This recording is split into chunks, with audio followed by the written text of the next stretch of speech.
Die größte Innovation, die ich im Moment im Bereich Digital Finance sehe, sind digitale Investmentplattformen, die kleineren privaten Investoren die Möglichkeit geben, in große Projekte, Immobilien oder in Private Equity Fonds zu investieren und dies in viel kleineren Investment-Ticketgrößen, als das eben früher der Fall war. Also Private Equity Fonds, die sich an institutionelle Investoren richten, Ticketgrößen ab 10, 20 Millionen Euro eigentlich als Einstiegshürde haben, werden durch solche Plattformen geöffnet und Privatinvestoren können teilweise ab 50 oder 200.000 Euro in solche Plattformen investieren,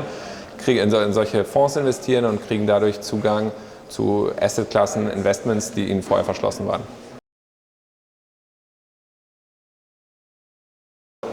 Ich glaube, ein wahnsinniges Potenzial bringt die Digitalisierung im Hinblick auf die Liquidität von Investments, also die Handelbarkeit von Investments, die man gemacht hat. Wenn man jetzt schaut, was die Möglichkeiten durch die Tokenisierung von Investmentbeteiligungen zum Beispiel mit sich bringt,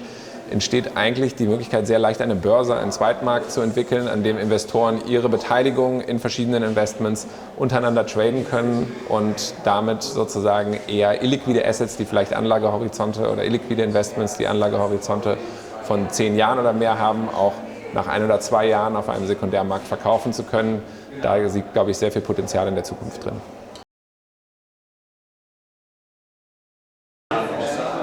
Also ich glaube, investieren wird mehr dahin gehen, dass sozusagen die Investoren ihr Geld nicht an Manager in einem Blindpool geben, der dann entscheidet, in welche verschiedenen einzelnen Investments wird dieses Geld investiert, sondern die Investoren werden mehr selber die Entscheidung treffen wollen sich die Investmentobjekte aussuchen und somit, glaube ich, werden wir mehr und mehr uns dahin bewegen, dass es Plattformen gibt, die man sich vielleicht wie E-Commerce-Shops für Immobilieninvestments oder Private Equity Investments vorstellen kann und die Investoren bauen sich ihr eigenes Portfolio zusammen. Ich glaube, das wird auch den Nerv der Zeit treffen. Es gibt so ein bisschen diesen Gamification-Ansatz. Es gibt Apps, auf denen ich mich sozusagen mit meinen Tablets oder anderen Devices bewegen kann, mir mein eigenes Portfolio zusammenstellen kann, aktiv managen kann und ich glaube, das ist der Trend, in den die Zukunft dann gehen wird.